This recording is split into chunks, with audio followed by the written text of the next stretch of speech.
And welcome to Speak for Yourself. I'm surprised you remember what the show's called. Yeah, you know I had to read it. I thought you were going to introduce us like Undisputed or The Herd or... I should call it Acho and Gang. Man, you had everybody up here. Look good, sounded good. Marcellus, Wiley, Emmanuel Acho back in the building. Feels good. Well, let's travel. Let's get started in New England. Stop laughing at me, Doc. I know I look different. The Patriots spent this offseason dishing out an NFL record $165 million in guaranteed money. Owner Robert Kraft said the lack of production from the draft was a reason for the free agency spending spree, saying, quote, I don't feel like we've done the greatest job the last few years, which seemed to be a shot at Bill Belichick. Bow! So Acho, should Bill Belichick feel pressure next season? He absolutely should. Sell. First off, it's good to see you, my dog. I feel a little bit of pressure. You feel a little with you pressure? being back. I do. I got to come back with my A game. Yes. Bill Belichick should feel pressure because we know this. We know, one, it's a what have you done for me lately league, not just a what have you done for me league. Yes. We also know this. All great relationships come to an end. Remember, sometimes all of them do. Remember what happened with Jerry Krause and the Bulls? You win 3 chips, break, you win 3 chips. But 1999, that breaks up. Shaq and Kobe, the late, great Kobe Bryant, Shaquille O'Neal, 3-peat, lose, that breaks up. You see, all great relationships in sports, eventually they do come to an end. Bill Belichick, as great as he is not immune from the ending of a relationship. But why should he feel pressure? Because I think Robert Kraft knows something that Belichick has yet to acknowledge. Ooh, let's go. Robert Kraft has seen the blind spot that Bill Belichick hasn't been able to see. Because what winning does is winning covers a multitude of errors. Of sins. You know that. Yes, it does. It does. Covers a multitude of sins, covers a multitude of errors. What do I mean? Steve Kerr, we've recently realized, we may have been giving a little too much of a pass because of Steph Curry and Klay Thompson and even Kevin Durant, Draymond Green, right? Like, we just assume Steve Kerr is a phenomenal coach because he won chips. But then Klay Thompson, he gets hurt. Kevin Durant, he moves on. Steph Curry can be in and out of the lineup at times. And all of a sudden, you see a 60-point blowout. And you're like, wait a second. Is Golden State really all that good? Is Steve Kerr, really all that good? Bill Belichick, Marcellus Wiley, the last 8 years has drafted terribly. Terribly? By what standard and measurement? Metric of this. And I'm glad you asked. I missed you, sir, because you asked me those questions. Damn right. They let me off the hook last week. Was at home chilling, on vacation, feet up, like, ask him this, ask him that. Ask him that question. Right, let's go. By this metric, the last 8 years, Bill Belichick has drafted 2 Pro Bowlers. Oh, God. One of which was a punter. The other of which he traded 3 years later. The 8 years prior, however, you see it right there, Bill Belichick drafted roughly 8 Pro Bowlers, and I'll just give you some names. Dante Hightower, Rob Gronkowski, Logan Mankins, Devin McCourty. Like, these are the players Bill Belichick had drafted from 2005 to 2012. Then from 2013 to present day, you see who Bill Belichick has drafted. The kicker is this. 2005 to 2012, that draft was the nucleus of the second dynasty. The last 3 Pro Bowls. Did you say second dynasty? Because, you know, the Patriots won 3 prior to 05, 3 out of 4, and then they took that stretch. Bill Belichick was in his bag, and then they won 3 more. But the problem is, because you won 3, you've overlooked the sins of the draft as of late because of Tom Brady. On my second lap, I'm going to reveal the exact blind spot that Robert Kraft sees that Bill Belichick has yet to see, which is why Bill Belichick is under so much pressure this coming season. Who's to say you're going to get a second lap, man? Who's to say you're going to qualify for the semifinals after what I'm about to say? Set a standard where your time is not going to qualify. All right, let's get to it. It's been good to see you, big dog. Boy, I cursed out an 80-inch TV a lot last week, and I'm about to talk to you right now in person. Should Bill Belichick feel pressure this season? Hell no. Let's start here, because I watched a lot of Law & Order. Dun-dun, when I was out. You know when you bored, you said Law & Order always serve you up right. All of them. My dog. Oh, yeah. SWV, I don't give a damn. I'm watching Law & Order. Doesn't matter. Let me say this. One thing we all know, court of law, even watching Law & Order reinforces it. A man should be judged by a jury of his peers. Okay. There is no jury to judge Bill Belichick. There are no peers to judge Bill Belichick. There is no other coach who can say, oh, I've had 2 dynasties, but let's cover up the sins that Emmanuel Acho wants to espouse. No other person can even say that, let alone qualify to what Bill Belichick is. So nobody can judge Bill Belichick. Certainly not you, Mr. 4-year NFL player. Certainly not me, Mr. 10-year NFL player. Like, we're crumbs on the standard of what Bill Belichick should be respected as. Now, let's talk about other coaches, since you want to go there, and the pressure. Let's talk about Bill Belichick and wins and losses. He's third all time in wins and losses right now. Third all time. But I didn't want to do that because it's too easy to say Bill Belichick's the greatest because he has 6 Super Bowl championships. Let's use, I said, top 10. I said, nah, top 10 is still too easy because none of those guys even have Super Bowls. Top 17. I finally got down to 17. Why I picked that number? Because 18 was pretty good. I was like, but top 17 head coaches. Peep game with the most wins. Imagine this, top 17 coaches all time by wins. Only one other coach even has more than 2 Super Bowl rings. Bill Belichick is like, grab me the top coaches, add them up, +1, and I'm still more than them. Let's talk about this. 8 of the 17, that's basically half, of the 17 coaches don't even have a Super Bowl, and they have all those wins to show nothing.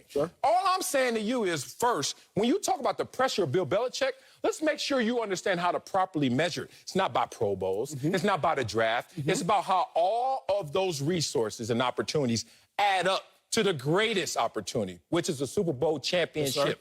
And that's what Bill Belichick laps the field with. So I give it to you like this. When you look at Bill Belichick, stop talking about, well, are you going to do your 3rd dynasty? When you haven't asked any other coach, have they even done that 1st dynasty? When you talk about Bill Belichick, don't skip over the fact that he has had 2 dynasties and is only 1 year removed from the 2nd dynasty. You got to judge Bill Belichick by who he is and by his peers. And so far, I don't even see a peer. Here's the problem, Sel. The problem is complacency will keep you from excellence. And this sounds like a very complacent mindset. Why do I say that? The reason Bill Belichick got that 2nd dynasty was because he went back to the draft room and said, you know what? I need to get to work. See, there's a quote by Jeff Saturday, and that quote is, it came in a part of these notes. Philosopher. He's not, but he's a Super Bowl champ. He's a Super Bowl champ, and I'll defer to Saturday. What the hell? Jeff Saturday, Pro Bowl, All-Pro center. He said this. He said, Bill Belichick's not in the nature of winning the draft. He's in the nature of winning championships. Bingo. So that's a bar. On face value, that's a bar. That sounded very poetic. It sounded very intelligent. But then I realized this. Unless you have Tom Brady, in order to win championships, you have to win the draft. Unless you have Tom Brady, in order to win championships, you got to win the draft. Let's go. Let's look at the teams that have won Super Bowl championships the last several years. Kansas City Chiefs, they won the draft. Patrick Mahomes, Travis Kelce, Tyreek Hill. Before that, again, the Patriots won. They had Tom Brady, but who the Patriots play? The Rams. They won a draft. Jared Goff, Aaron Donald. Before that, the Philadelphia Eagles were in the Super Bowl beating Tom Brady. They won the draft. Carson Wentz, they drafted. Nick Foles, they drafted. Now, Nick Foles took a roundabout way to find his way back home. But again, they drafted him. Before that, you got the Panthers face the Broncos. Broncos also had a Hall of Fame generational talented quarterback. They won that Super Bowl. But who really won that Super Bowl? You remember the NFL MVP or the Super Bowl MVP that year, Von Miller. They won the draft. Demaryius Thomas, they won the draft. Unless you have Tom Brady, you have to win the draft. This is a point I'm trying to make, Sel, is this. Yeah, please. Robert Kraft realizes, wait a second, we don't have Tom Brady anymore. So because we don't have Tom Brady anymore, Bill Belichick, you better start winning the draft. And that is where the pressure comes in. Tom Brady covered Bill Belichick's flaws. Tom Brady covered Bill Belichick's errors. Anybody else who had been managing a team like this is getting crucified, a la Howie Roseman. The last Pro Bowl player the Eagles general manager, Howie Roseman, drafted was Carson Wentz. And prior to that, you got to go back to like 2013 and Zach Ertz and Lane Johnson. Howie Roseman has been put on this crucifixion pedestal as well. The difference is he ain't got nothing to cover for him. Whereas Bill Belichick has had Tom Brady to cover for him. Robert Kraft has seen the blind spot, and the blind spot is simple. Tom Brady no longer exists. You have to win the draft, and there is pressure now that comes with that. Oh, is that really seeing the blind spot or just pushing the panic button too early, if that is even pushing the panic button too early? We're having 2 different conversations. Mine is more interesting than yours, but we'll still have yours because you're on this show, and I respect my co-host. Here's the thing. I'm having a conversation to stop telling me about all the steps, all the means to an end. I just want to talk about the end game. Like, you keep telling me, well, if you don't get this player and this player, it's not going to add up because of their Pro Bowls or All Pros or their status and stature. All I'm saying is when you become a New England Patriot, chances are you're going to become a winner. You're trying to say all that has departed because one player has left. Yes, sir. More than one player left also in that same year. But we're going to focus in on Tom Brady. Here's your problem. No quarterback under Bill Belichick's system hits the ground running, including Tom Brady. Tom Brady, his first year, you know what he did? Passed out donuts and chicken. That's what you're supposed to do as a rookie. Second year, he was doing that again. And then finally, an opportunity presented itself because of injury to Drew Bledsoe. That said, all of a sudden, everything changes. The fortunes of Bill Belichick, a losing head coach at the time, all of a sudden becomes the GOAT of head coaches. Tom Brady, pick 199, sixth-rounder, all of a sudden becomes the GOAT, Tom Brady. But what you don't want to respect is that time before they became the GOAT, the time that we're in right now. I remind you, Bill Belichick, when he had Vinny Testaverde first year, didn't do a damn thing. Tom Brady first year, just told you, didn't do a damn thing. Matt Castle, everybody was like, he won 11 games with Matt Castle. In year 4, Cam Newton now, year 2, big difference. Jimmy Garoppolo, year 3. You see it all the time with these quarterbacks under a Belichick system. It takes time to internalize and then hit the ground. That's fair. I'm not going to push back on that take. I'm not going to push back on a quarterback who, in his first year in the system, had to be the starter. Without continuity, without all season, without a preseason. All that. Okay. What I will push back on is this. Bill Belichick, you the manager of the team. Why were you ever in a position to have to start a quarterback with no prior experience? This ain't baseball. You know, what you told me was this, Sal. Matt Castle had been on the roster. We know that. Jimmy G had been on the roster. We know that. Yeah. Even Tom Brady didn't have to start right away. We know that.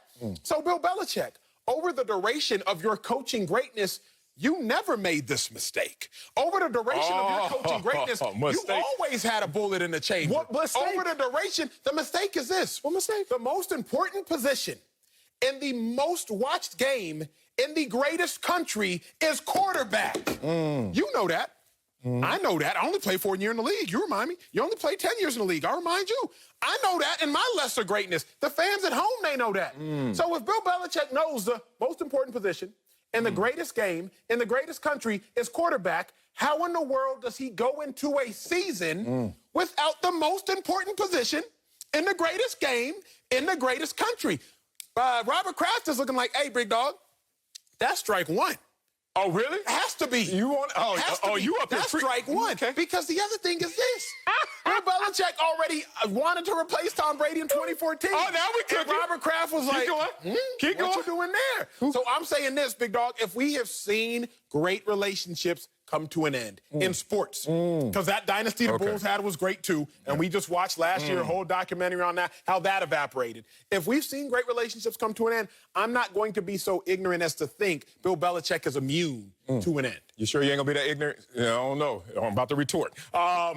One, all relationships don't come to an end. Aunt Kizzy and Uncle Cornelius still together. 65 years, I think. They got married in junior high or something like that. You know how it is, old South black families. Anyway, they still together. Second of all, how dare you try to push back with something that I actually respect, that Kraft is looking at Belichick like, And you know what Belichick looking at him like? Up higher as a coach than Kraft is as an owner, looking down at him and saying this: I told you so. I told you in 2014, let me handle this. Let me have the successor that I wanted in Jimmy G. I'm glad you brought it up, but you brought it up in the wrong context. You brought it up like Kraft looking at Belichick sideways. Belichick looking at Kraft sideways, like, right now you're going to come out to the media and cover your butt when I try to tell you how this game is played. The game was supposed to be played where there was supposed to be a transition, a smoother one than this one. But who interrupted that process, since you want to talk facts? Bob Kraft, Columbia University's finest. Bob Kraft interrupted this process. All I'm saying is right now, you're watching the cover of Bob Kraft because he saw what happened last year. And what did happen last year? 7-9. All these expectations now, oh my God, the dynasties are over. He's never going to be a winning coach again. He won't win another Super Bowl. In 1 year removed from Tom Brady and the dynasty, premature to me. So let me say this. First, let me give you a little Wileyism to tell you about the pressure Bill Belichick does not feel in this moment. Oh, it's been a long time. The struggle to the top of the ladder is getting through the crowd at the bottom. That's what Bill Belichick is feeling right now.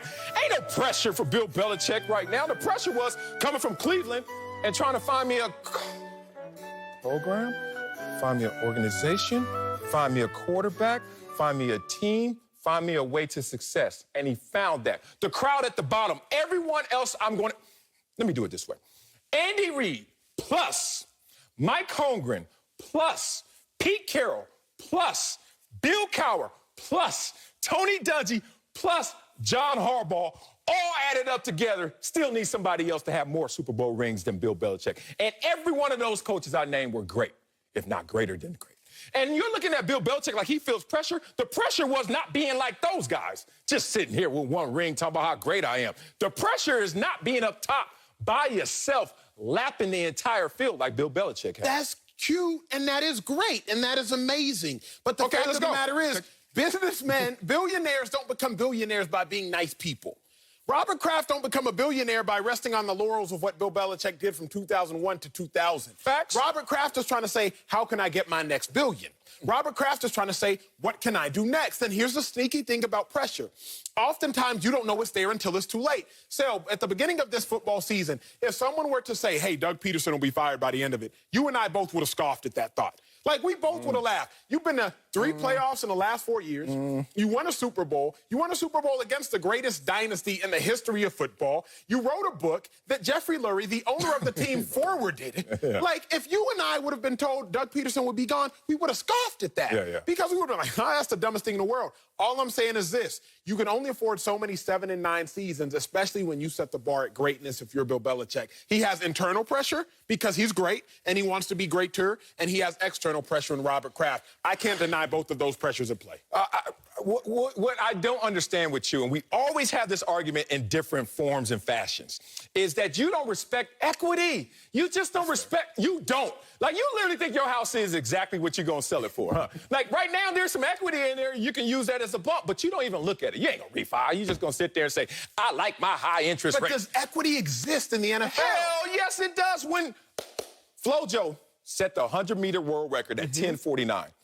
That record will never be broken. It's on camera right now. I'm telling every lady out there, sorry, run for second. I don't think it's completely legal, by the way. But go ahead. We gonna have that conversation too? You're right there. But here's the thing. We're gonna wait for the Flojo doc to come out. Let's see what they do about that. Point is, second place, Carmelita Jeter. Hongi, what's up? 10.64. That's 15 hundredths of a second behind the top. That's not even in the same field. If you saw that race, 10.65, we're in 10.49, you'd be like, yo, where the rest of the runners at? They're not even close. That's Bill Belichick in comparison to great head coaches. They are back there fighting for silver. You're trying to say because Bill Belichick has this lead, he may lose some of this lead. Did he lose enough where he won't have enough leash to be Bill Belichick? All I'm trying to say is this. Where was the equity for Peyton Manning in Indianapolis? Where was the equity for Emmitt Smith for the Cowboys? Neck surgeries? Where was the equity for slowing down? No, where was the equity for so many other greats, whether you want to say Aaron Rodgers? He ain't even got equity in Green Bay right now. Aaron Rodgers is not the same level as Bill Belichick as a coach. I don't know. No one is. I don't think equity exists in football. I think at the end of the day, every season you still end up multiplying by 0. And when you multiply by 0, it doesn't matter what digits precede that. When you multiply by 0, you will always get back to 0. I don't know that equity truly exists in football, because if it did, it would have existed for one of the greatest quarterbacks in Manning. It would have existed for one of the greatest running backs in Emmitt Smith. It would have existed for one of the greatest quarterbacks in Packers history in Aaron Rodgers. It would have existed for Tom Brady.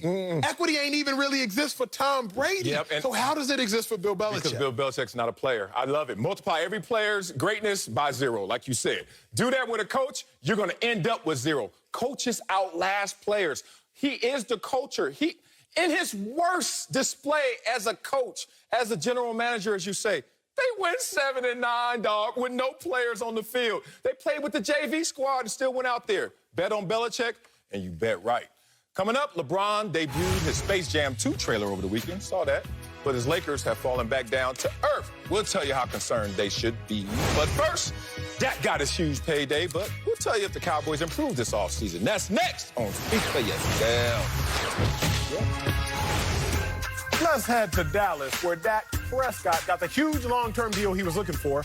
But it's not the only thing the Cowboys did this offseason. They hired Dan Quinn as their defensive coordinator and signed a franchise record 8 unrestricted free agents. So, Phil, let's talk about it. Have the Cowboys actually improved this offseason? Yes, they have. And you talk about the free agents they added to this roster. the most talented roster, certainly in that division. One of the most talented rosters we know in the NFL. To the point where why we always look at this team and say, why don't you live up to expectations? The expectations are great because the talent level is so great. And what did they do this offseason to add to that talent level?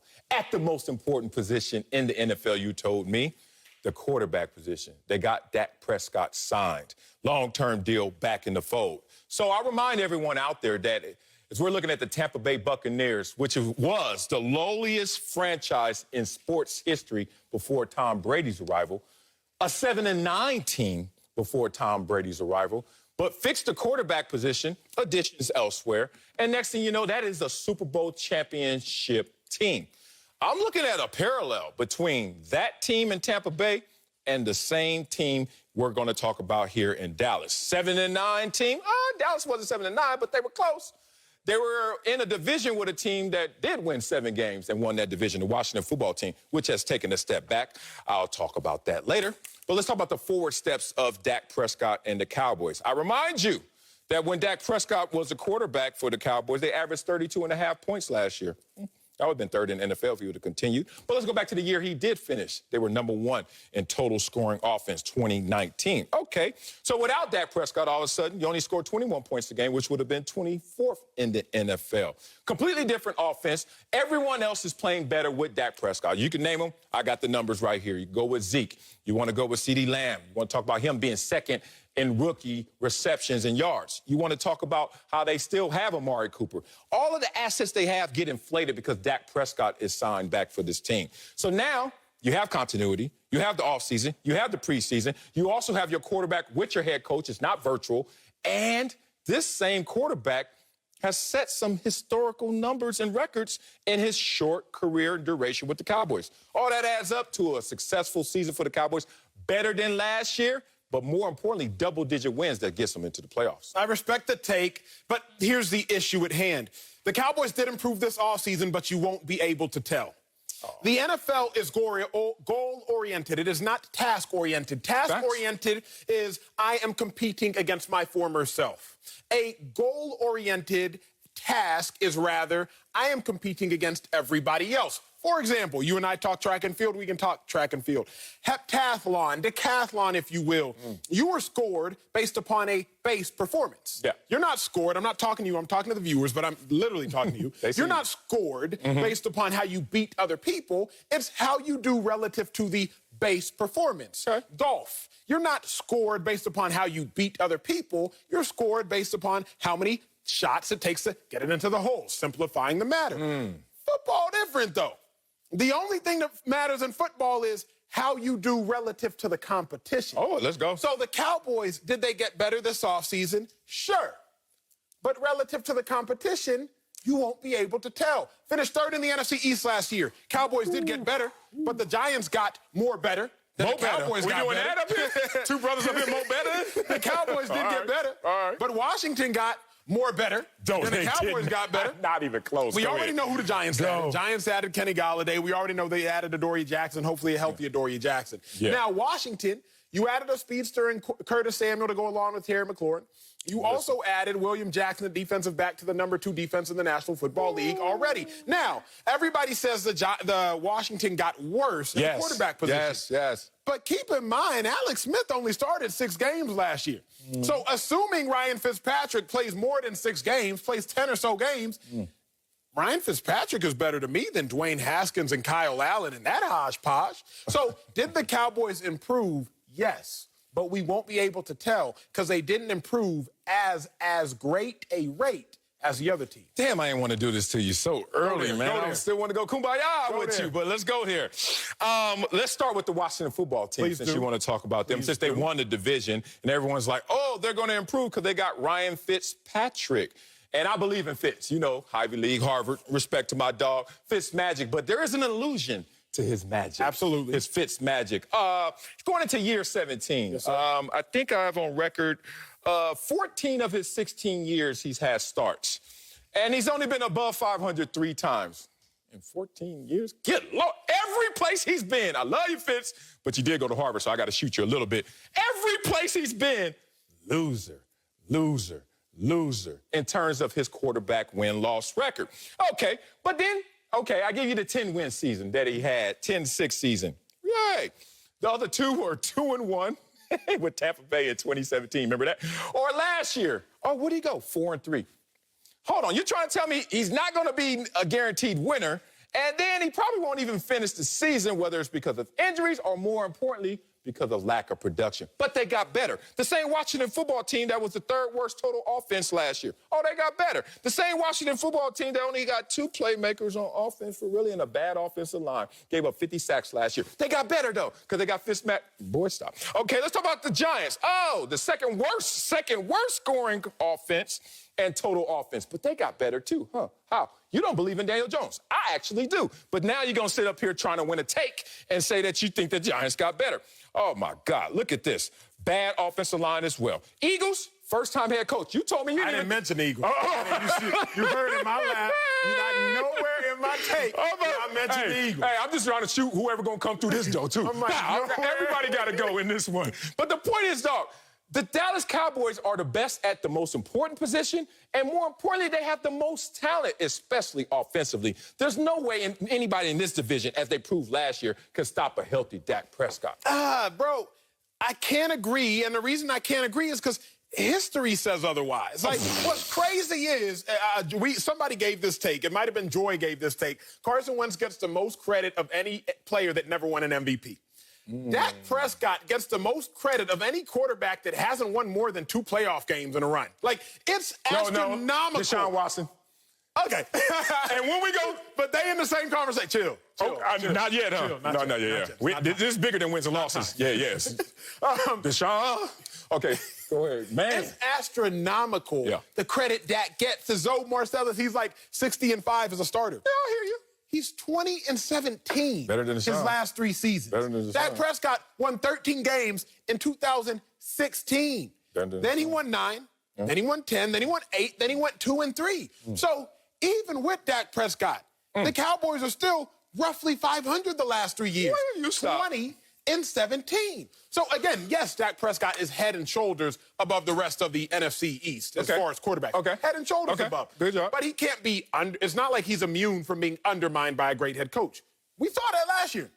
Cowboys were 1-3 with that. Yeah, but that was the beginning when nobody else played. Defense wasn't playing, special teams wasn't playing, coach wasn't coaching. You came up here week after week talking about that. What was Dak doing in those 4 weeks? Historical numbers. And turnovers. And turnovers, but we don't know how that was going to play out, so I don't want to project just positive. It could have been some bumpy road, right? But then you go back to the year before, and you're like, damn, dude was 1 yard shy of setting a franchise record in passing and had the #1 total offense. So we can't go there on Dak. Don't do that. And history shows you different. History shows me that Dak owns the NFC East. He does. 19-6. Since that year when he lost 3 his rookie year, so let's take that out. 16-3. And you trying to tell me that this dude is not going to walk into the playoffs with home field in the first round at minimum because he's going to win this division that's not that good. My question for you, for the optimistic Dallas Cowboys fans, remember, I'm from Dallas. 214 is still the area code on your boy's phone. It doesn't sound like it. But my question for the optimistic Cowboys fans is, in what are you basing these thoughts? Before the 8-8 season, man, Dak, he got Amari Cooper. Gonna be some continuity. Man, Dak, you see what they did drafting Michael Gallup? Man, Zeke, he going on his 3rd year now. Yo, this is a year. 8-8. Before the 9-7 season, yo, we were just 13-3 last year. Dak's going in his 2nd year. Zeke going in his 2nd year. Maybe Tyron Smith will play a full season. Still got Travis Frederick. Still got Zach Martin. Oh, man, Jalen Smith, hopefully he'll now come in healthy. 9-7. Before last year, the best team of all time that I've been a part of, Zeke says, Amari Cooper, yo, we got offensive firepower. Jerry Jones, we're bringing in a Super Bowl head coach, most talented offense I've seen in quite some time. Start off 1-3, finish 6-10. Still, like based on what? That's all I'm asking you is based on what? Okay, turn your phone over so I can see it from there. 6 feet, though, social distancing, even though you know I got them vaccinations. 12:33. I see. Hit it into your phone. Yep, I see your area code. 213. Oh, I thought it was 214. Yeah, you don't move to L.A. with yours. No, you so Hollywood now. And that's the hood, too. Not even 213. Here's the thing. I don't want to hear about what metric, and I got the metrics here. I told you he dominates the NFC East. You already know that. Let's talk about just the NFL in terms of wins. Because from 2016 to 2019, 4 healthy seasons. Healthy. I got to say, he finished the deal. That's all I got to say. There's only one quarterback in NFL with more wins than Dak Prescott. One! And his name is Tom the GOAT Brady. One! More than Russell Wilson. You want to talk about people getting praise and all this stuff. Drew Brees. But Dak Prescott sits there higher than both of those guys in terms of wins. What do wins do? Put you in opportunity, put you in position so that you can potentially hoist the Lombardi. But he's going to go in a division where he owns, so he's already in the playoffs with a home game. And that's what happened to the Tampa Bay Buccaneers last year. Fixed the quarterback position, got into the playoffs, didn't even find themselves in a home game situation, and still went out there and slayed dragons. How come you don't think the Dallas Cowboys can? Here's why, because here's what I have learned in life. You told me you would learn this lesson, but you're speaking as though you haven't. Do not spend your money before you receive it. Yeah, that's fine. And you, along with these Cowboys fans, y'all are figuratively spending y'all's bread before y'all ever get it. 19-3 or 16-3 since 2017. You can't discount his rookie season to make that stat, then include his rookie season to make your other stat. I can't close my left eye if it looks good out my right, but then close my right eye because it looks good out my left. Yeah. Keep both eyes open, and you'll see that just because the Cowboys bring back a healthy Dak, who was 1-3 last year before getting hurt, just because they bring him back does not mean you will see the improvement this offseason. Did they improve? Yes. I'm just saying I ain't going to see it. Do me a favor, though. Yes, sir. Close both eyes. Imagine this, a 7-9 team that all of a sudden next year wins the Super Bowl. Oh, imagine this, a team Tom Brady there? Well, yeah. Let's go somewhere else. Or keep your eyes closed. Or a team that hadn't won a Super Bowl in 50 years the year before finally finds themselves in that position again. Yeah. Point being, open your eyes. You see that star? Dallas Cowboys, you're next. Coming up, Aaron Rodgers says he's not sure if his future in Green Bay is in his hands. We'll tell you if he should be worried. That's next on Speak for Yourself. Happened to KC, happened to TV Saturday on FS1. AL West rivals square off as the A's battle the Astros. Coverage begins Saturday at 3 Eastern on FS1 and the Fox Sports app. Shout out to Paul Wall. What up, H-Town, baby? Let's head to Green Bay. The Packers did not restructure Aaron Rodgers' contract, which would have given the MVP long-term security.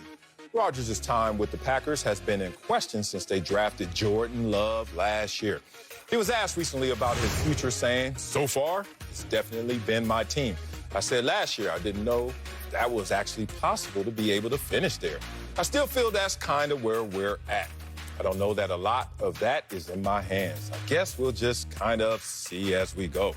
Come on, Cal Berkeley, put the sentence together. So, Acho, should Aaron Rodgers be worried about his future in Green Bay? No. Aaron Rodgers has no reason to worry about his future in Green Bay, Sel, because I realize this. You only worry about something if one of the options are bad. Right? That's the only reason to worry. If you have 2 good options, you ain't got no need to worry. So when I was trying to figure out where I was going to work, before I came here, both of the options were pretty good. Okay. Well, I was going to have my own show. Where? I was going to be paid. Here? And both of the options were good, whether here or elsewhere. Both my options were good, so I had no reason to worry. I don't know that yet. Now, I didn't know that option. But now, okay. going to the NFL draft, I was worried.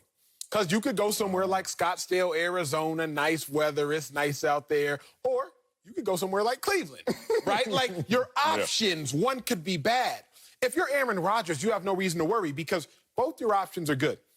You can leave Green Bay and have probably a better chance at winning because winning follows generational quarterbacks. Generational quarterbacks don't follow winning. Peyton Manning goes to Denver, 2 Super Bowls in 3 years. Tom Brady goes to Tampa Bay, instantly wins a Super Bowl. Winning follows generational quarterbacks. Aaron Rodgers is a generational quarterback. The winning will follow him. So you can leave Green Bay and have him made and probably end up winning more than you would if you stayed, or you can stay, be the legacy guy, and still go to another NFC championship and have a fairly good chance of winning. Aaron Rodgers doesn't need to worry because you only worry when there's a bad option. And as I look at it, Aaron Rodgers has 2 good options. Either stay in Green Bay, be the legacy quarterback, have a good chance at winning there, or leave, go somewhere, winning will follow you, and have a better chance of winning. Either way, Aaron Rodgers will likely win.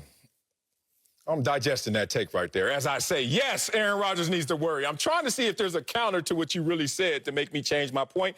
But nope, I'm usually right. I trust myself. Aaron Rodgers better worry like a mug. You up here trying to tell me the only time to worry is when there's a bad choice. How about this?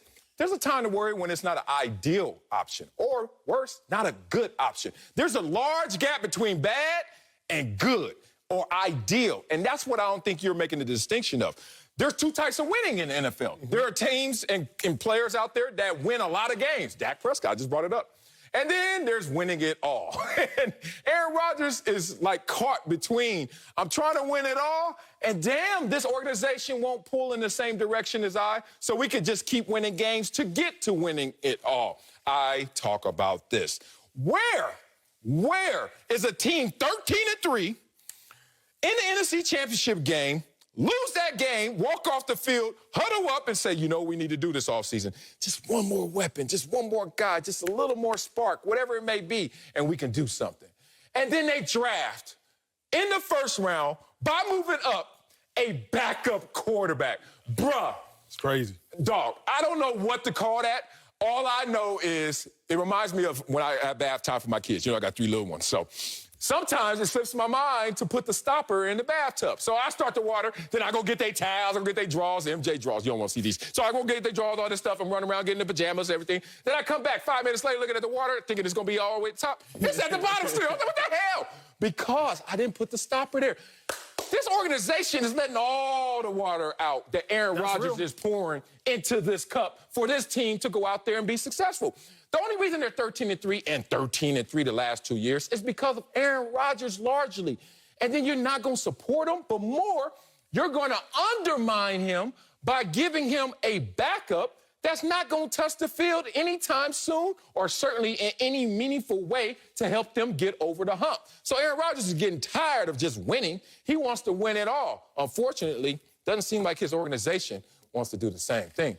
Got to bring in Fox NFL analyst and former Packer Greg Jennings. So, GJ, should Aaron Rodgers be worried about his future in Green Bay? Before I give my answer, both of you, I believe, are right. I do believe both of you have made some really tremendous points, but I lean to no. He should not be worried. And the reason why I lean to no is because kind of like what Acho was saying, when you are aware of your potential, of what is in front of you, meaning whether you have to depart or whether you stay, there's no real reason to concern yourself with worry. And that's Aaron Rodgers. He knows who he is. He knows what he provides that organization and the success. All of the numbers, all of the stats that you just mentioned, Marcellus, he knows how valuable he is to that organization. It's a matter of, is this organization really willing to pull the plug on certainty, on something that is concrete, something that we have learned over the course of, ask the Patriots, over the course of the NFL season, even last year, when you have a quarterback that's been in place for long periods of time and his potential and his play has afforded you the opportunity to continue to win and stack success, you don't really want to mess with that. Look at the Kansas City Chiefs and their ability to be assured of what they have. Look at the Buffalo Bills. Look at these teams that have their quarterback in place and don't have it in question. And you look at the Green Bay Packers, and they have Aaron Rodgers. How many organizations would have Aaron Rodgers at this peak, coming off an MVP season? He's a 3-time MVP, getting them to back-to-back NFC Championship games, and we're talking about, is he going to be the quarterback moving forward? It shouldn't be the case. But with Aaron Rodgers, for whatever reason in the Green Bay Packers, it is because they have drafted Jordan Love, because I truly believe they want to see him, and they may see him this year, whether that's barring an injury, whether that's barring a blowout and inserting him. They want to see if their future is going to be in the hands of Jordan Love or somewhere else. But I don't believe it's going to be Aaron Rodgers. Here's the thing. If we're talking worry, then we got to get to the crux of what is Aaron Rodgers worried about? Okay. Right? Like, if we're going to ask the question, should Aaron Rodgers be worried? My question, Sal, would be about what? Should he be worried about his future in Green Bay? No. Because if he leaves, he's going to go ball. And if he stays, Jordan Love is going to stay on the bench. 1 out of the last 30 quarterbacks in the first round didn't make a start in year 1. Jake Locker. And then he made a start in year 2. So Aaron Rodgers has already bucked the trend, which says if you're a first-round quarterback, you're going to make at least 1 start in year 1. If you win an NFL MVP, historically speaking, you've bought yourself at least 2 years to stay with that franchise. Whether Steve McNair, whether Kurt Warner, whether Joe Montana, Peyton Manning, Tom Brady, they didn't depart until at least 2 years. So if we're going to ask the question, should Aaron Rodgers be worried about his future in Green Bay? What is he worrying about? Like, the only thing, Sel, is if you told me this, Aaron Rodgers, you have to stay in Green Bay. Then I'd be worried. Because now I'm worried that I might not win a chip because Green Bay has already told me they might not give me enough help to win a Super Bowl. But if you're telling me my options are either stay or go, then ain't nothing to worry about because I'm going to just choose go unless I get this help. Okay, let me set the table again because I'm with 2 very intelligent former players right here who I think have lost their way in terms of understanding how this game goes, as Aaron Rodgers tried to remind us. So let's go to a Wileyism right here, shall we? All right, give me my love on my yata. It doesn't matter how smart you are if you don't stop and think. Damn it. Greg Jennings, Emmanuel Acho, y'all too damn smart. And y'all going too damn fast with your intelligence. Stop and think. This is going to happen to Aaron Rodgers. Stop coming up here telling me that, oh, there are no bad options. He either stays or he goes. Like Aaron Rodgers doesn't have anything to lose in this situation as well. The certainty of his situation as well. His own accommodations, his own customized fit in Green Bay since 2005, 2008 as a starter. I'll remind you, they played this out before. Aaron Rodgers is not stupid. I'm not stupid. I'm not calling y'all stupid, but you're not acting as smart as you can. Stop and think. Let's go back to when they drafted Aaron Rodgers when Brett Favre was there. What was their record the year before? Y'all remember? Oh, yeah, I do. 10-6. And then all of a sudden, we didn't expect Aaron Rodgers to drop in the draft. Here we go. And we're going to get Aaron Rodgers. He played, and he played after Brett Favre went 13-3, and they still said, that was good, that was cute, but not enough, move on. Aaron Rodgers is tired of the I'm balling game, a 3-time MVP game. Aaron Rodgers wants to hoist more Lombardi trophies, and he knows how close they are in Green Bay. But now Green Bay is not supporting how close they are and just trying to close that gap. Instead, they're trying to hit a hard reset, just like they did with Brett Favre and Aaron Rodgers before. So you can't fool him twice because he's already seen this movie before. That's why Aaron Rodgers knows he needs to worry about his future. Well, I think that's why he doesn't need to worry about his future, because he's seen this before. When you've lived it, when you've seen the writing on the wall, Marcellus, there's no need for me to really worry. I know what to kind of expect. And that's what I feel like Aaron Rodgers is saying. Look, I want to be a lifer in Green Bay. He's let the world know it. He's obviously let the Green Bay Packers know it. But I've lived this before. Let's not be foolish, like you're saying. Stop and think. I've lived this before. I'm not concerned because I will take my talent somewhere else. But don't try to put me somewhere where it is a bad position or a situation, which I do disagree. Acho, there could be a situation where it doesn't look great for Aaron Rodgers, because the Green Bay Packers do hold his value. They hold where he can go. If it's after this season, they will have to trade to him somewhere where they are not going to want to compete against him, obviously. But I do believe Aaron Rodgers is not concerned simply because he understands who he is regardless of where he goes. He does want to win. He wants it to be with the Green Bay Packers. Whether they want that or not is remaining to be seen. Look, man, we're 2 married men up here, us on this side, and then that other guy, super single over there. But the point is, they always say in any relationship, you spend half of the time breaking up. So divorce is coming. It's imminent, right? All right. And then you sitting there trying to convince yourself, oh, it's all good because I could be out there. I'll be single. I'm good. That ain't a good choice. You know why? Because it's better being at home with the lady that you know you love. Y'all just got some issues. And them kids who gonna miss you. But you trying to come over here and justify being in the streets like Acho again. All I'm going to tell you is Aaron Rodgers the last 2 years have been on the top 4 team in the entire NFL. Now he gonna hit them streets and be out there with the bottom 28. You don't mind being single cell if you a high character individual. When you squint when you at the club like that. You don't mind being single cell if you know your value. Aaron Rodgers knows his value. Okay. You stay married, Cell, okay? Yeah. But me out here, I know my worth. Okay. At them clubs that are still closed for about a year and a half, pandemic style. See how you feel worth. Let's go on to LeBron's Space Jam 2 trailer that dropped this weekend. Boy, you know you're struggling in these streets. But in reality, his Lakers are struggling without him. We'll tell you how worried L.A. should be. Next, don't speak for yourself. Admit it, Acho. Use watching Speak for Yourself. I'm Marcel Wiley Acho. We got that on repeat. Like, let's fire him again and fire him again. All right, let's head to the NBA. Boy, that was a slip up. Well, my Clippers easily took care of the shorthanded Lakers Sunday. Yes, we did. Let me read that again. The Clippers took care of the shorthanded Lakers on Sunday. Frank Vogel gave an injury update on their superstars, saying, quote, AD continues to ramp up, but is still a ways away, and LeBron's still out indefinitely. The Lakers are 3-5 since LeBron's injury, and they're currently the 5th seed in the West, but are inching closer to the playoff bubble. That's not good.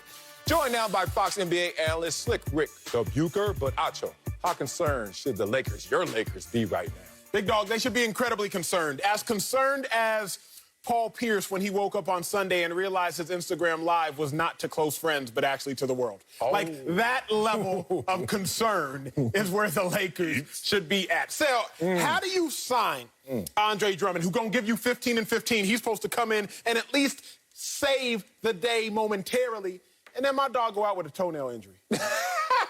Like, bruh, you too big to go out with a toenail injury. Now, anybody that's ever had any sort of nail injury, you understand just how painful that is. But optically, it's just bad. But in all seriousness, the Lakers, I thought that they would slide. I knew that they would slide. But here is the fear. Hopefully they wouldn't slide so drastically, so exponentially that they would be in fear of having to play in the play-in game. Remember, this season, if you are a 7 seed, 8 seed, 9 seed, or 10 seed, you're playing in the play-in game. The Lakers, before LeBron got hurt, they were hovering around a 2 seed, a 3 seed. They was going to be all right. Right now, they are only 3 games above the 7th place Dallas Mavericks. Dallas Mavericks 10.5 games back, Lakers 7.5 games back. All that's going to take now is 3 games. Then the Lakers going to look up, and they might find themselves in a play-in game against the Warriors. Might find themselves in a play-in game against the Spurs. And all of a sudden, now you're fighting just to make the playoffs. You have to play 2 Game 7 caliber games just to get into the dance. That's where the worry falls for me. But bigger picture, I remember as soon as AD got hurt, I was walking some Lakers post-game shows with some Lakers greats, Derek Fisher, Robert Horry, and they said something very profound. They said the biggest issue the Lakers are going to come into right now is understanding your roles and adjusting your roles. Kuzma, Keith Morris, Montrezl Harrell, their shots have increased by 50% since LeBron been out. So all of a sudden, they go from shooting 8 times a game to 12 times a game, 10 times a game to 15 times a game. Well, what's going to happen when these dudes come back? Now they have to figure out how to play their roles, This whole season for the Lakers has been turbulent. It's been turbulent on the court, but more importantly for the role players, they don't even know how to play their roles because they don't know what their roles are. I'm worried about the Lakers because I think they will continue to slide and they'll be fighting for their lives in a couple months here. Acho, did you say they should be really concerned or really, really concerned? Either. Really, really, really concerned. They should be. And it's not so much, let's put aside what Frank Vogel said about the health status of AD and LeBron, because Frank Vogel is possibly the nicest, most positive person that I have ever met in all of sports. They miscast Tom Hanks as Mr. Rogers. That should have been Frank. He would have killed that role. So take that aside, because he's going to be positive about where they are, no matter how negative the situation may be. But to compound the issue that you brought up, Acho, it's not just that the Lakers are sinking. It's that the rest of the West is surging.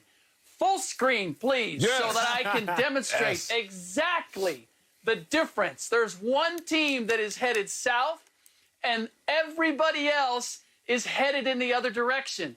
These are the playoff teams in question right now. So that is the issue, is that the Lakers are destined for a play-in game, and to have their entire season depend on one game, potentially, when we don't even know when LeBron and AD are going to get back. And I know they fought through this. They came from the layoff last year, and I was the one who brought up the conspiracy theory that they're just trying to recreate last year. But the difference is everybody was starting from zero last year. The Lakers are going to be in catch-up mode, and if they are in that 7th, 8th, 9th might be a little too much of a stretch because Memphis isn't that good. But if they're in that position, and then they have to make a decision coming in at that point with LeBron and AD coming back, do we put the pedal to the metal and try to move back up? Or do we just try to hold things together and win that one game? That's why they should be really concerned. I'm confident AD and LeBron are going to be back, but it's the task that they're going to face when they get back that should concern them. Oh, I'm not confident that they're going to come back and have the impact that everyone thinks. Let's talk about how LeBron's never been in this situation before. This will be uncharted territory, uncharted waters. Because if you look at it, LeBron's never been lower than a 4 seed. So now you're going to have him, 7, 8? Did I hear even a 9 potentially out there? LeBron's never been in that situation, uncharted waters. So now you look at it where AD is going to come back and LeBron, and AD is supposed to come back before LeBron. Is AD really coming back? And if AD comes back, what is his mindset in terms of really approaching mashing the gas in a situation? They're trying to climb back up in the standings, potentially to get in the top 4 seeds, to potentially get a home court series. How hard will AD try in that situation without LeBron, but he's back with tendinosis in his Achilles? I remind people, the day that injury occurred, everyone was saying, you over here just laughing at our pain as Laker fans. You're over here talking about the grave condition that AD is in. When you have tendinosis in your Achilles, every step you take and every move you make, I ain't gonna sing it, basically is a thought. It's not even an action anymore. It's not a reaction. It's not an impulse. It is a thought, a cognitive process of, did my leg land properly? And that's where AD is going to come back to in terms of mindset. And then how are you going to make all these pieces of the puzzle fit together, to Acho's point? And how can you do that with the urgency necessary to climb back up in these standings? The new sunken place is being a 7th or lower seed. And that's where the Lakers are going to find themselves right now. Remind you guys, since LeBron's injury, 29th in points per game, 29th in offensive efficiency, 28th in field goal percentage, 29th in turnovers per game. There's only 30 teams in the NBA, y'all. It's not the NFL in the 32. There's only one team basically worse than the Lakers since LeBron James has been injured. LeBron doesn't know when he's coming back, and when AD comes back, he doesn't know when he's going to be AD again. This is all adding up to be bad for the Lakers. Yeah, I have been one on record saying that I'm not worried about the seeding. I'm not worried if they don't have home court advantage, because right now with not having full attendance in the building, I don't know exactly what home court means or the value of it overall. But there are times where a team just feels cursed. Things just seem to go wrong, one thing after another, seemingly beyond their control. And it's one thing for AD to get hurt because that's his career. He's been dinged up. LeBron getting hurt, now that was a red flag going up because he's never had this serious of an injury in his career. Even with the groin injury, that was decided we're not playing for anything. There's no reason for me to come back. And then you add Andre Drummond to the mix, where he was supposed to, as Acho pointed out, he was supposed to carry the water. He was supposed to make sure that they didn't spiral down the standings. And then you look at Marc Gasol not being what you hoped he would be. Wes Matthews being out as well. It's one of those situations where we're so used to saying, the Lakers will figure it out. LeBron will figure it out. We said the same thing about the San Antonio Spurs year after year. And quietly, they went away. Yeah, their regular seasons were more formidable. Everybody say, see, you put a fork in the Spurs and they didn't get it done again. Or they're going to get it done again. And then ultimately we got to the end and that age, those injuries, that crept up. They weren't there at the finish. I just can't help but wonder if that's where the Lakers are, that this optimism that LeBron's going to be there at the end is just unrealistic at this point, that this is finally the Lakers' luck ultimately running out. Yeah, you got Drummond out with toenail damage, pedicure, manicure, ain't no cure. I don't know what's wrong with my dog. 14 of their next 22 games are against teams above 500, where the Lakers have been struggling all year with AD or with LeBron. Tough sledding ahead for these Lakers. Coming up, we have breaking news. And Sam Darnold is on his way to the Panthers. We'll give you our reaction to the trade next on Speak for Yourself. We have breaking news. Reports say former Jets quarterback Sam Darnold is on his way to the Panthers for a 6th-round pick this year and a 2nd-round and 4th-rounder next year.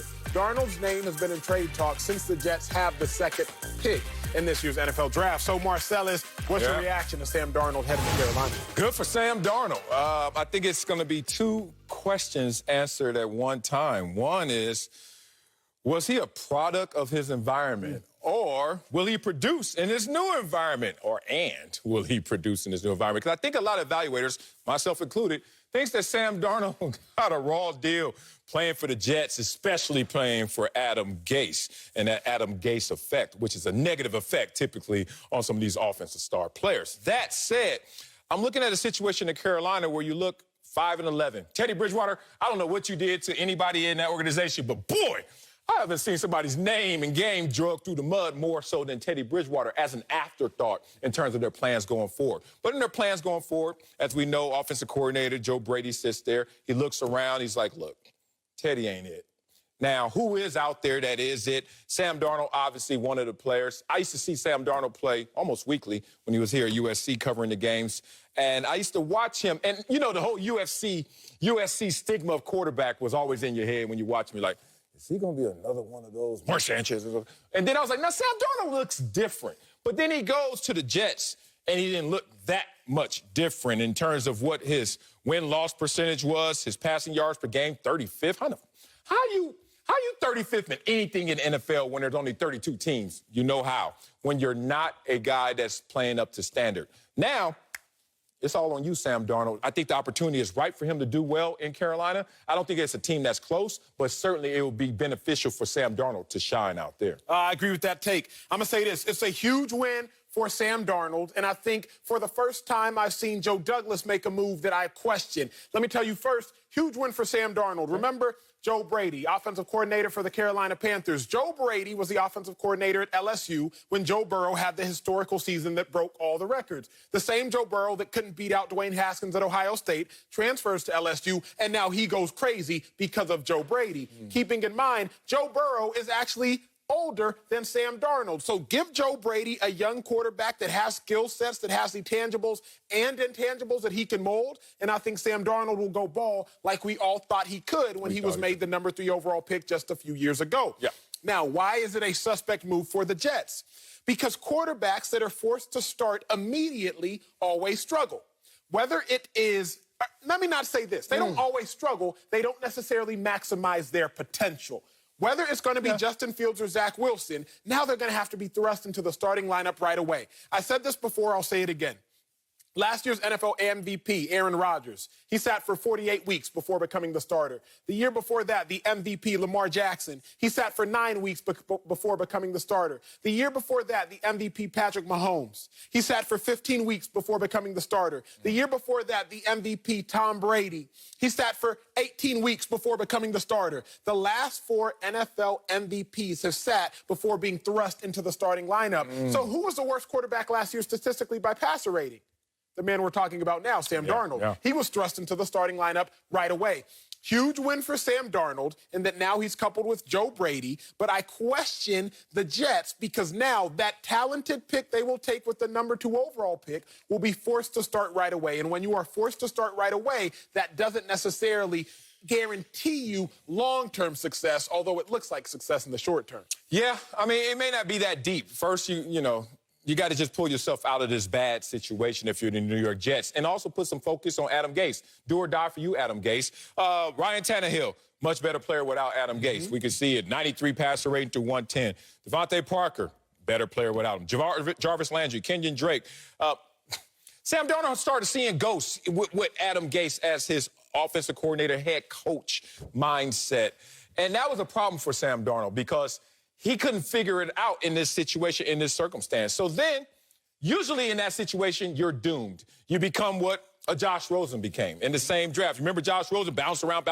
Where's Josh Rosen right now? Third string on depth chart. And if you look at his situation, he comes out in the same draft with Baker Mayfield, comes out in the same draft as a Josh Allen and Lamar Jackson. So you can see the disparity between some of these guys are hitting. Mm-hmm. You can talk about Lamar Jackson. You could talk about certainly Josh Allen.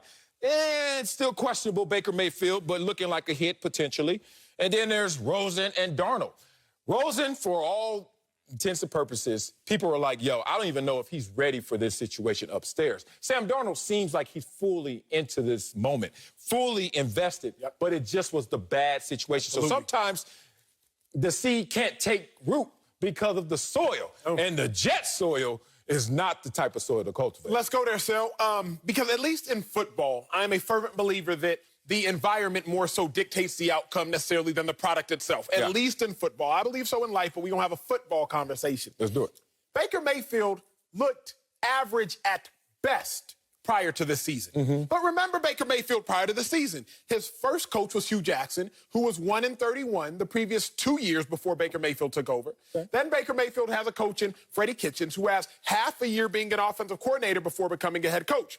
Meanwhile, Baker Mayfield also had a coach in Greg Williams for a temporary head coach in Greg Williams, who made a call so egregious this past season for the Jets, a team in question that we're talking about, that we questioned if Greg Williams was throwing the game. Then you brought in a competent head coach for Baker Mayfield and Kevin Stefanski, and all of a sudden, he's one of 5 quarterbacks in the NFL this year with more than 30 touchdowns and less than 10 interceptions.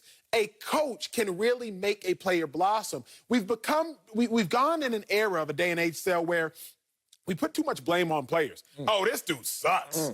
This dude is terrible. I just refuse to believe that these incredibly talented top-flight quarterbacks are all just terrible.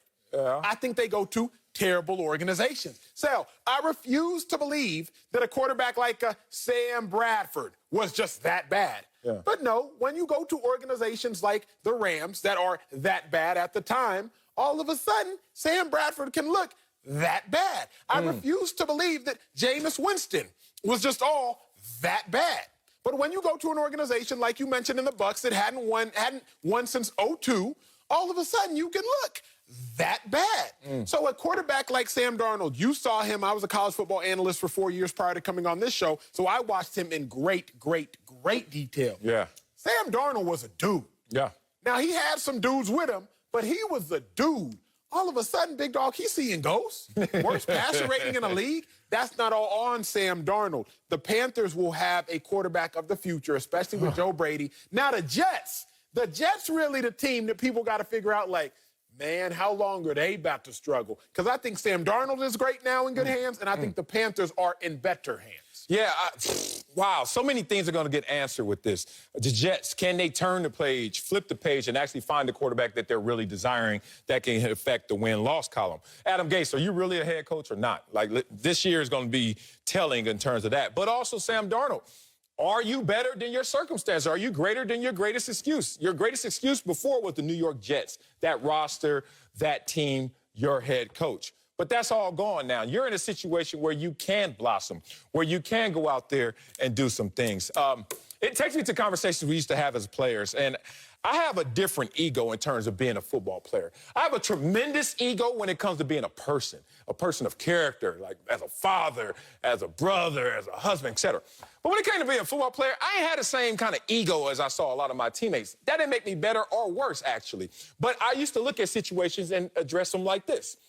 97% to me, 97 out of 100 football players are system players. Like we want to walk around thinking we the Dondadas. Like, everywhere I go, dog, I'm going to make my impact. Yeah, but you're going to need a lot of help with you. Case in point, you can see a quarterback in this situation, bust or boom. You can see a defensive tackle ball out one year. Next year, let him lose the defensive end who was getting all the pressure around the corner. So now the quarterbacks can run around. Same D tackle, sorry. J.J. Watt comes to mind. How did J.J. Watt fall off the hill? 2 things. 1, injuries, but more so, hey, dog, who else is out here doing stuff with me? Nobody. This is a situation where I'm looking at Sam Darnold. Are you of the 97%? Mm-hmm. Are you a system? Are you just going to go to the Jets and be sorry, go to Carolina, be all right, and maybe go to a good team after that if you don't make it work in Carolina and be good or great? Point is, it's on you right now. Look in the mirror and see if Sam Darnold can respond. Now a lot of pressure, not only, like you said, Sam Darnold, not only will be telling about Adam Gase now that he's departed, like, hey, big dog, how bad were you? But also it's going to be very telling of Joe Douglas, the GM for the Jets. We've praised him since he stepped foot on the scene, right? He ends up moving Jamal Adams, gets a ton of picks from the Seahawks. Okay. He ends up facilitating all of these right moves. Everything looks great, has a lot of draft capital. But now everything hinges on this number 2 pick. First off, everything hinges on who you going to take. You going to take Zach Wilson? You going to take Justin Fields? You going to take Mac Jones? Who you going to take? Regardless, you going to look kind of bad. Why? Because whoever the 49ers take is going to have more success than whoever you take.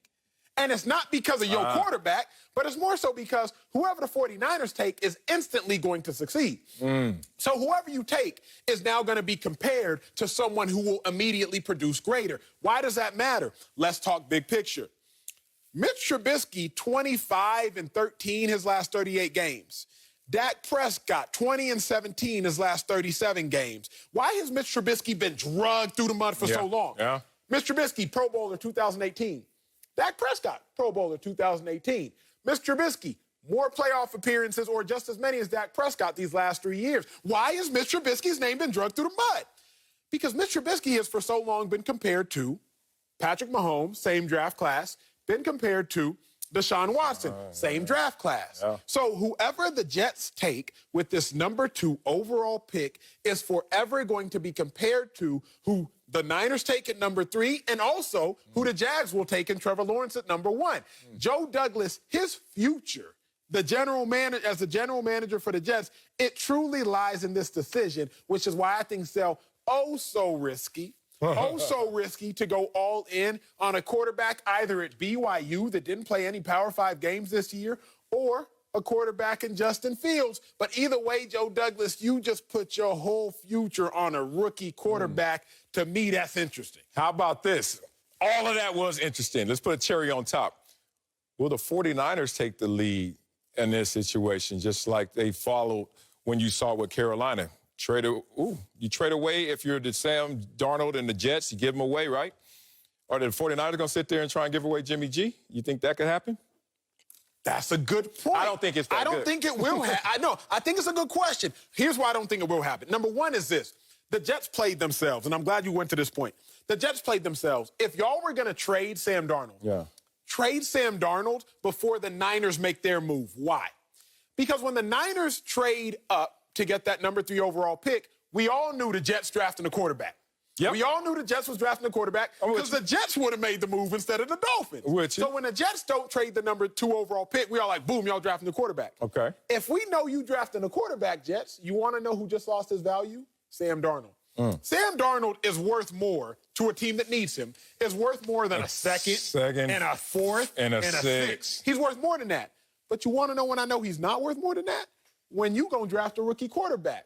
So now the Niners, if you was going to trade Jimmy G. Oh, I'm glad they're not. Man. Do you trade Jimmy G now that we know he a backup to y'all anyway? I don't think the Niners will trade him because I don't think they'll get what they want. Because if all Sam Darnold got was this second, this fourth, and this sixth, the Niners ain't getting this first rounder that they want with Jimmy G. There it is. Coming up, the Seahawks, they making some offseason moves. Not as loud as this one, though, but they trying to make some moves to make Russell Wilson feel appreciated. We'll tell you if he does. Next, speak for yourself. The Seahawks are still building around Russell Wilson, according to a report, and are, quote, still trying to find capable pieces to try to bridge some of that frustration he had with building a contender.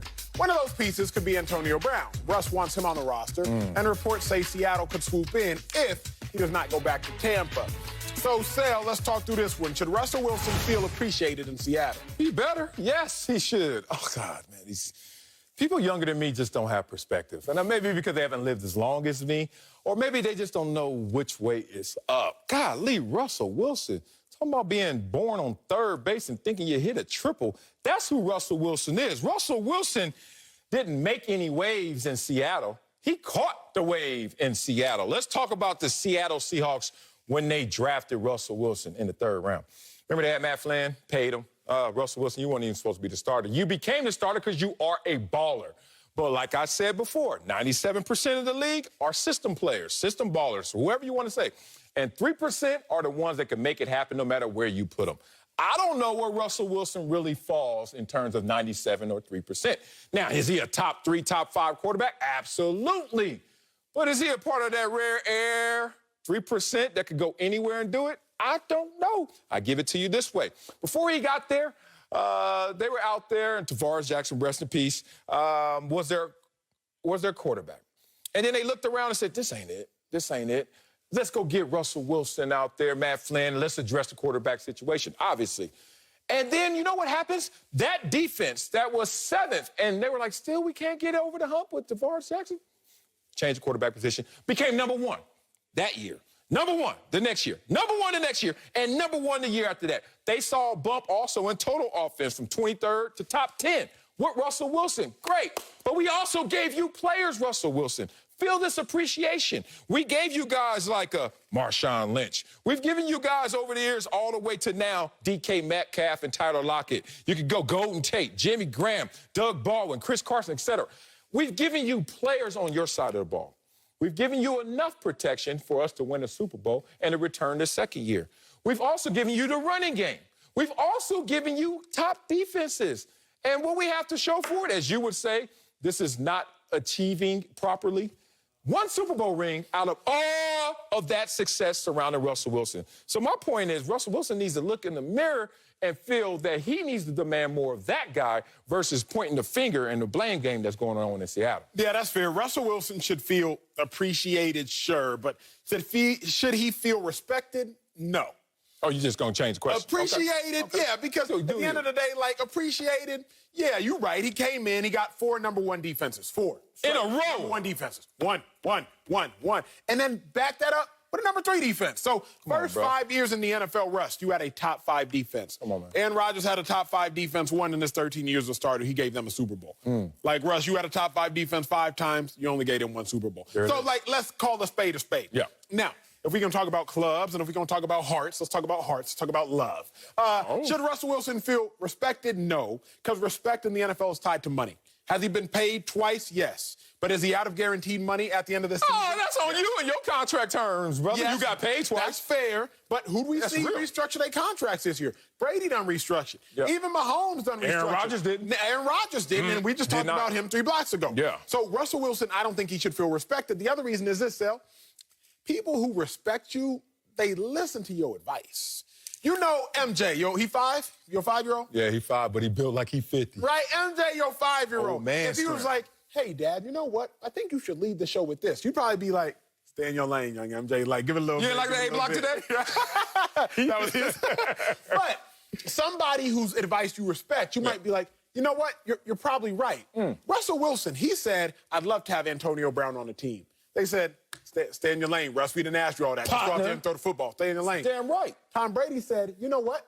I'd like to have Antonio Brown. And they told him to stay in his lane, too, for months. Nope. But yes, what they end up doing. What they end up doing. Well, we'll see what they end up doing with Russell Wilson. We don't know that. How does Rob Gronkowski get signed? You don't sign Gronk out of retirement if not for Tom Brady. You don't sign Antonio Brown, who had been accused of all these things, along with the frostbitten foot, along with the helmet issues, unless your quarterback says he wants them. Russell Wilson said he wanted AB, and they said, shh, be quiet. Tom Brady said he wanted AB. I said, oh, really, Tom? Anything you like. So should Russ feel appreciated? Sure, maybe. Respected, though, I know that's not the case. Yeah, I love how you keep inserting respected, because you know appreciated. We better feel appreciated.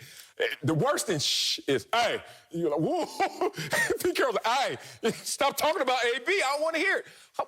Why does Russell Wilson need AB when he already has 2 1,000-yard receivers in tow? Not saying that you can't get richer, but don't try to use this as a power play. That's my problem with it. Like, Russell, they're only you. And there are 2 other teams that have players that have 1,000+ receiving yards that have two receivers like that. But your quarterback, Tom Brady, he had Godwin, he had Mike Evans, 2,000-yard receivers. Yeah. And they said, give you more Super Bowl. At first, they did not say that. At first, they said, matter of fact, at first they said there's no fit for Antonio Brown, partly because Bruce Arians like, I've coached him before. There's no fit for Antonio Brown. But then he becomes so cheap and he's still out there and you're like, oh, he can play this year, etc. Antonio Brown's in a different situation now. But Russell, is that all your issues? Let me tell you what Russell Wilson's issues are. The last time I saw him play football was his issues. Him regressing in the second part of seasons is his issue. Him looking around, pointing at the offensive line. Now it sounds like we need a little more production in our receiving core.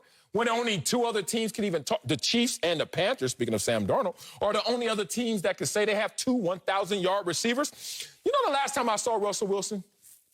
No, not the women's national championship game. You see them with the sister giving her love. I didn't even know I had any little sisters. Yeah. Out there balling. Out there getting it. Stanford won. Congrats. It wasn't that time. It wasn't at the Super Bowl when he was crying, oh, I want to be out there, Tom Brady, Patrick Mahomes. No, it wasn't that time.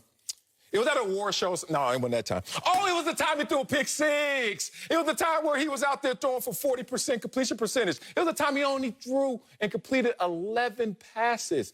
It was the time where he lost to a team that had a quarterback that they didn't even want, that was just benched the week before. Why doesn't Russell Wilson understand that all of this means the fingers are pointing back at you more so than you are pointing at others? Come on, Russell. Coming up, are the Patriots set at quarterback with Cam Newton? Well, answer that. That's next on Speak for Yourself. Launch that rock. Welcome back. Time for our BRP Rewarding Performance, brought to you by Can-Am. ATVs and side-by-side made for off-road living. Love it. Patriots owner Robert Kraft expressed support for Cam Newton and Jarrett Stidham recently, but he added they need to solidify the quarterback position long-term. A report says New England is pressing the pause button at the moment at quarterback, but they still have the 15th pick in the draft. You hear that, Acho? So, are the Patriots set at quarterback, Acho? Thank you, Robert Kraft, for supporting. So, I'm not going to take the low-hanging fruit. What? The low-hanging fruit would be to get into an argument about if Cam Newton is still a quality quarterback or not. I'm not going to walk down that lane because I know that's the lane you want me to walk down. You already have a booby trap set up. So I'm not going to do that. Yes. What I'm going to say is this. What? Assume Cam Newton is who you think he is. What is that? Assume Cam Newton is a quality NFL starting quarterback. Let's make that assumption for the sake of conversation. You mean assume reality? All the please assume do reality. Sure. Okay. Is this a desk? I assume it is. Assume Yes, it Marcellus is reality. Yes, thank you. The Patriots still not set a quarterback. Why? Because what's your quarterback room right now, Patriots? Your quarterback room is Cam Newton, who is a maybe starting NFL quarterback. It's Jarrett Stidham, who is maybe an NFL player, period. And it's a quarterback whose name we do not know. That's your current quarterback room. Even if we want to assume that Cam Newton is Gucci, and we assume that he's as good as you think he is, you still not set. Because what happens if Cam Newton gets hurt? See, even the Cowboys with Dak Prescott were to some degree insulated. Andy Dalton won 3 out of his last 4 games. He won 4 out of 6 towards the end of the season. Yeah. Even if Dak Prescott got hurt, which he did, y'all was still okay. When you start looking around, though, however, you're like, wait, in New England, even if Cam Newton is a quality quarterback, that quarterback room is still terrible. Therefore, they not set, big dog. Again, even the Giants, when Daniel Jones got hurt, Colt McCoy, their backup, went to Seattle and won the game in Seattle, which kept the Giants in the hunt to win the NFC East. Patriots, what y'all got to show for it? Nah, they not set a quarterback. Man, stop. Oh, God. Oh, they're set. That's why they're pausing right now. Pausing, not stopping, because you always have to evaluate. You always have to address any position that you could present competition. But the quarterback, QB1, as you millennials now say, that's so corny. Why y'all say that? QB1, Friday Night Lights, All-American, QB1, whatever this dude is. Cam Newton is the starting quarterback for this team for good reason. 21 total touchdowns and 10 interceptions. Is that something to be like, oh, he's sorry? Is that something that I have to gotta assume he's good? Or actually I can look at those numbers and say, yeah, actually, all right. With all of the obstacles that he had to face, yes. Who had the highest touchdown percentage of all touchdowns on their team last year? Of any team in the NFL, who had the highest touchdown percentage? Don't try and Google it now, too late. Cam Newton. Every team, Tom Brady included, Aaron Rodgers included, the MVP. Cam Newton had the highest touchdown percentage. I keep giving you that stat, but I keep also giving you the obstacles that Cam Newton had to overcome. It's as simple as this. Stop telling me about the quarterback room. What's the quarterback room look like in Tampa Bay right now? I give it to you. It's one name, Tom Brady. Who else? Go. It's blank, blank, blank. You know what? That's a sorry room, because what if Tom Brady gets hurt? What are they going to do? They'll figure it out. They're hitting pause in terms of evaluation. Let's go to track and field, because the only way I can really get you sometimes to understand me, even when we disagree, is to talk our sport, our shared love. Let's talk about the 400 meters outdoors. Who's the world record holder? How you say his name? Wayne Van Niekerk. 43:03, right? 400 outdoors, one lap.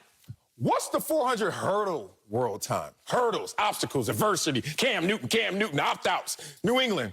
Probably 46. 46-78, Kevin Young, 1992, when I was coming out of high school. Yes, sir. Wow. Wait a minute, Marcellus. You just said the same distance, and these guys are not breaking stride, and they're running their top elite athletes. It's a world record holder. 3+ seconds. But let's give it to you another way.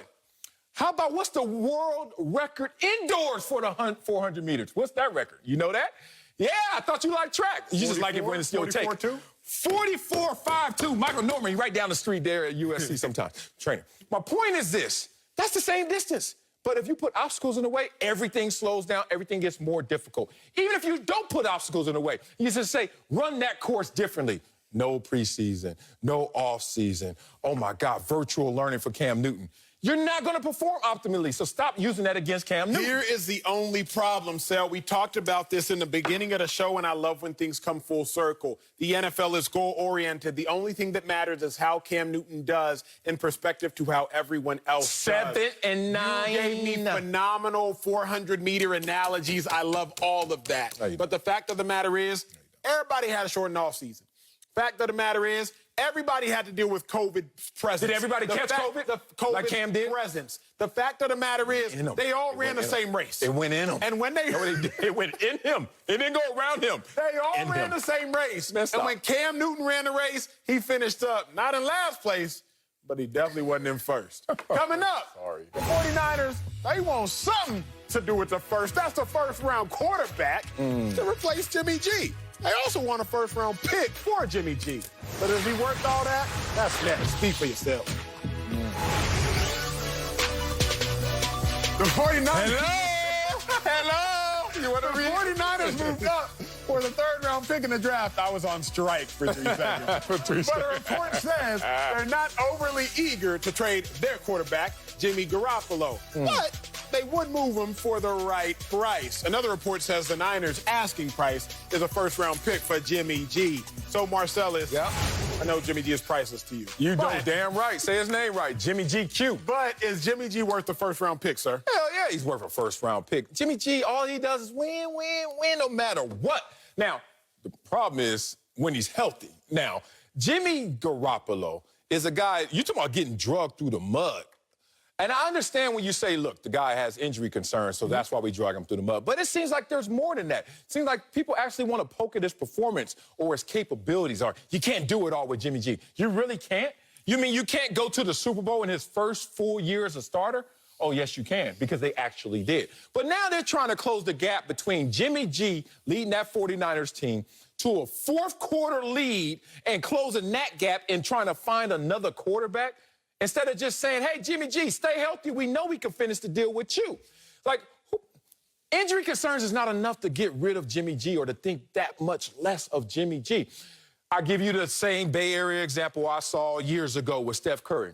Something was wrong with Steph Curry's ankles. I don't know what the hell. There's a doctor up in the Bay Area that finally fixed it, right? Trademark, patent, everything. Fixed them damn ankles. Whoever that doctor is, go find Jimmy G and fix him and make him healthy. Not the one who's working with Clay. Whoever he's working with Clay, that sucker, he working hard. Clay is broke down right now.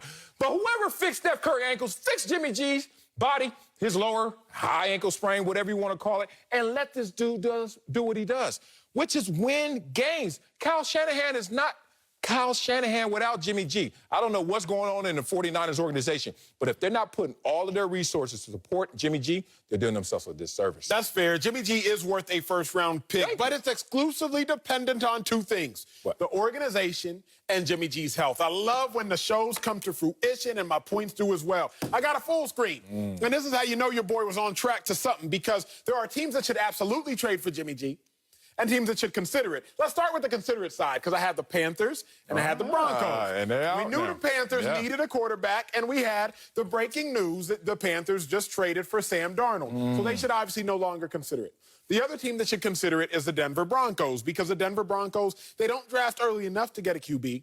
But the problem is they're not a QB away. So should they really make that move? The teams that should absolutely do it, Patriots. The Patriots are a quarterback away from being back in AFC championship contention. Hard for me to say Super Bowl contention, but they're back a quarterback away from being in championship contention. The Bears. The Bears are a quarterback away from being in championship contention. And Washington, we all know, number 2 defense in the National Football League. They are a quarterback away from being in championship contention. Those are the teams that should absolutely trade for Jimmy G. And only one team left, the Broncos, that should consider trading a first-rounder for Jimmy G. When you think about Jimmy G's value, it's exclusively tied to his health. But the fact of the matter is this. Most first-round picks, especially a quarterback, feast or famine. You don't know what you're going to get anyway. At least with Jimmy G, you know what you're going to get. And what do they say, Marcellus? Better is the devil that you know than the angel that you don't.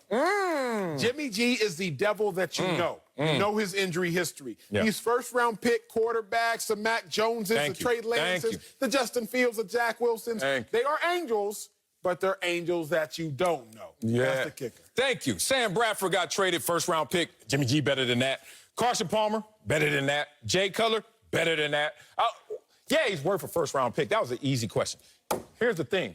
I'm glad I wasn't here last week. I was on vacation. As you can see, my hues are coming out right now. You know, I went to Japan off the 10 freeway. I went pretty far. And I watched you, and I gave you one segment without me. I was like, I love my boy. I know he's going to go out there. And I saw you at the big board over there. I don't know what game show you were filming, but you were at the big board over there, and you let this sentence leave your mouth. What'd I say? Kyle Shanahan is a genius. And you know how you talk with your hand. He's a genius. And you repeat yourself. He's a genius. And I was like, all right. Throw the TV out, and I'll get, what the hell? Kyle Shanahan is only a made man when Jimmy G is healthy. Do this. Other than that, he's a losing coach. So I was so glad I wasn't on frame, on camera, on show when you went out there and said that blasphemy. But I'm going to put some respect on a coach who is a greater coordinator and a greater head coach than even Kyle Shanahan. Wade Phillips. So next time you want to utter that a coordinator to a head coach that's a losing head coach is a genius, put some respect on Wade Phillips, who's better than Mike Shanahan, except the Super Bowls, and Kyle Shanahan in terms of win-loss percentage. That's what I had to say. Coming up, we have some breaking news, and Sam Darnold is on his way to the Panthers. We'll give you our reaction to the trade next on Speak for Yourself. We have breaking news. Sam Darnold is on his way to the Panthers for a 6th-round pick this year and a 2nd and 4th rounder next year.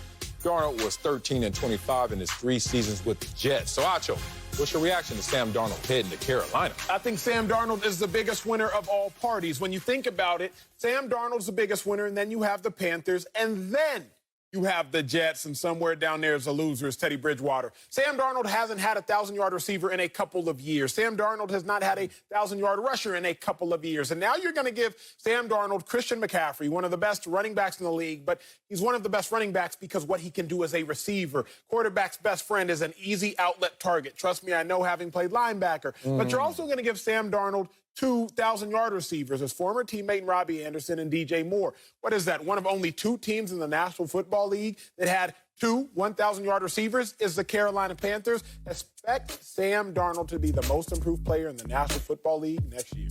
That's it for us. He ain't saving no time. Fox Bet Live is next. Golly.